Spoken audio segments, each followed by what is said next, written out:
Shalom. First and foremost, I want to give all praises, honor, and glory to Yahweh, Bahasham, Yahweh Shai, Bahasham, Racha Kodash. Double honors to the elders and the apostles of Great Millstone, and peace and blessings to the elect. And, yet another step closer to this complete takeover of the digital age and the introduction worldwide of the Motb. Okay, now, this is an article from ZeroHedge.com and is entitled Cashless Society, Big Banks Prepare to Launch Digital Wallet to Compete with Apple Pay and PayPal. All right. It says here, major U.S. banks, including Wells Fargo, Bank of America, JP Morgan, and others, will push into the digital wallet space in the second half of this year to take on Apple Pay and PayPal. Early Warning Services, LLC, or EWS for short, the bank-owned company that operates the money transfer service Zelle, will be managing the new digital wallet, according to WSJ.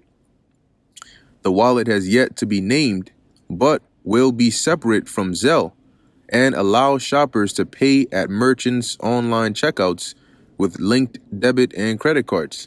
Okay, and as we keep reading, you'll see that the direction that this is headed in. At this point, now they're taking those actions, step by step, and then trying to completely shift away from dealing with cash and the old way of transactions. Okay, it's all about transactions. Everything that you do, and this is a transaction-based society.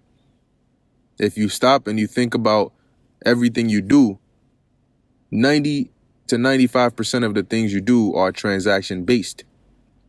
The fact that you have somewhere that you're living in is transaction-based. You have to pay rent. You got to pay for, Con Edison, whatever. Okay, you got to pay for groceries.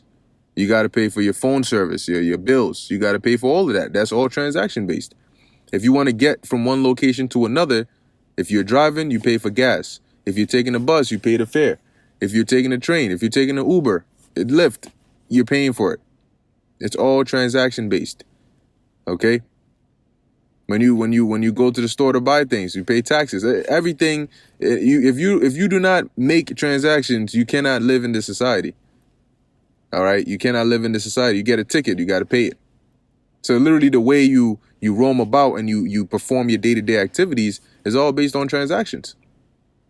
And that's something that these devils are using and are gonna use even more to their advantage when they push out this Motb, right? Because now, in order to live, when you look at in Revelation 13 and it talks about no man shall buy or sell, save he that had the thing. And I believe, I forgot what word exactly it is, but when you look it up, it's agorazo, which is in essence, you have the agora, which is the marketplace, but you wouldn't be able to partake, all right, within the agora. You wouldn't be able to do the things that are done, which, pretty much in society, you won't be able to be active participant or citizen in this society because you won't be able to make transactions. And this is a transaction-based society. So it's going to make life very difficult. Going on, it says EWS plans to offer the new digital wallet later this year and can handle. So you got the digital dollar and then you have the digital wallet. What does a wallet do? A wallet holds your money, right? But what else does a wallet do? A wallet holds your ID, your cards, Metro, whatever it is that you need, your wallet holds it. But mainly when people think of a wallet, they think of what? Money. If somebody comes to rob you or stick you up, they ask for your wallet. Why? Because they expect to see funds, money, credit cards, debit cards, whatever in there. So now if you take the concept of a physical wallet and then you apply it to the digital sense, imagine what can be held in this digital wallet, aside from your digital currencies, your digital funds. So they're quickly moving towards it. All right. Now it says here, and can handle up to 150 million debit and credit cards during the initial launch. Consumers in good standing with banks will be eligible for the new service. Now it goes on to read, it says the purpose of the digital wallet is to take on third-party wallet operators such as Apple and PayPal, according to people familiar with the matter. They said banks are concerned about losing businesses if a digital wallet is not released soon. You see that? And that's basically the ticking time bomb, like that little hourglass with a sand in it where you just flip it. That's basically what that is. When they give you a reason why they need to act on this soon, banks are afraid they're going to start losing money. So it says, even though gold, and once it's released, a lot of these things, as they say, the hardest step is the hardest part is the first step, the introduction. But once that's out there, all you do is continue, right? When you're learning how to ride a bike, the hardest part is really getting on the bike and taking that first pedal. But once you move your right leg, move your left leg, and you keep going. That's all you got. Just keep doing that. Same thing. You learn to walk. You got to, you get your balance. You take your first step, then your second step. Then you continue on like that. You build momentum, and then you just keep it going.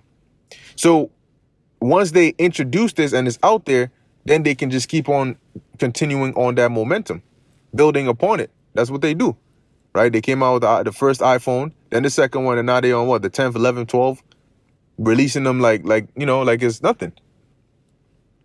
So it says, even though Goldman Sachs consumer unit that manages the Apple Card is a money-losing business, there is a plan to launch a high-yield savings account and buy now, pay later program. That is a debt program. Buy now, pay later is debt. Okay? In order to buy now, if you don't have the funds, it's lended to you. And then now you owe them. Okay? And it's easy to get caught up in stuff like that. It's very, very easy to get caught up in stuff like that because you can't pay back debt with debt.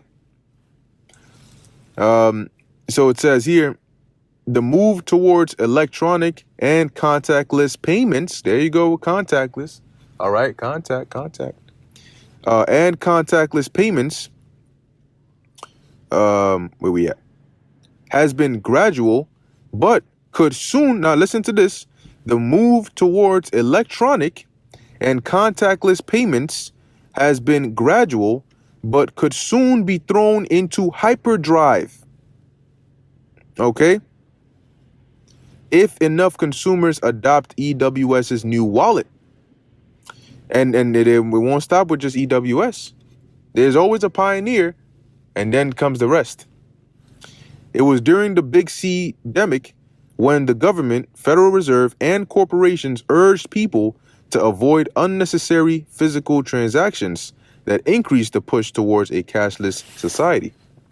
Recall the pivot towards a cashless society was clear, as day. Perhaps the coin shortage during the demic was a test run, and anyone who dared mention a looming cashless society was deemed a conspiracy theorist. Just remember who is also shaping the world and influencing politicians and corporations away from a cash economy. And lo and behold, none other than the World Economic Forum, WEF. And there's actually a small post here that says, from the World Economic Forum, and they said, dethroning cash is king. How digital payments are enabling a shift away from the cash economy.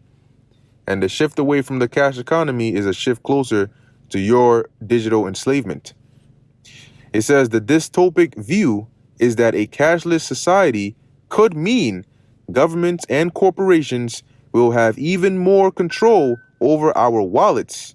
And that's frightening. Exactly. If they have control over your wallets and you live in a transaction-based society, you can put two and two together and understand what kind of situation exactly you're going to find yourself in. And this is why it mentions in the book of Psalm 64 that their heart is deep. and they search out iniquities, because when they search these things out, their goal in mind is not how can we help people, but that is what they present to you outwardly. Their goal in mind is, all right, using this, what is the most effective way to gain control, ultimate total control over the masses of the people, over everybody, really. Okay. And real quick, let me get this right here. See if I can remember this precept this time. Psalms. There we go. This is the book of Psalms, chapter 55 and 21. The words of his mouth were smoother than butter, but war was in his heart, meaning his mind. So he says one thing to you, but in his mind, it's another thing, right? His words were softer than oil, yet were they drawn swords. And that's the mindset of this devil. That's how they get you. They slip past your mental defenses with smooth words, okay? And then the actual effect, the actions that they take are actually to ensnare you. That they ensnare you with their words, and then they take action. So that's what they do. And that's what they're doing now. And that's what they're going to continue to do, because they're going to deceive a portion of the people to thinking that it's okay to receive this MOTB. It's okay to, because they do it in gradualism, in transitional phases. Okay, we take you off the cash onto the digital wallet. Now you put your digital currency in here. Now you have the ability to put your social and your ID and all these different things in here. Now, instead of using your phone, you can now opt to having it put inside of you. And that's what they do. And as they introduce new ways, they phase out the old ways. Okay? And that's how it goes. So these devils have a plan in motion. Ultimately, it's the Most High's plan. But the Lord is using them as a vessel to accomplish that. And the time is very, very short. So all these people coming out saying, oh, the MOTB is not this, MOTB is not this. It's going to come out, and the Lord is going to let it be known who are his chosen, what it actually is, which is the MOTB. It's the C hip, right? Put the C and the hip together and put a micro in front of it, and you'll understand what the MOTB is. So we're here. All right, we're here. And as prophets, we got to keep on watching and praying for fewer days. But this prophecy is in sight. Anyway, with that, I'm gonna end it here. Lord willing, that was edifying to the elect. In closing, I want to give all praises, honor, and glory to Yahweh, Bahasham, Yahweh Shai, Bahasham, Rachak, Kodash. Until next time, Shalom.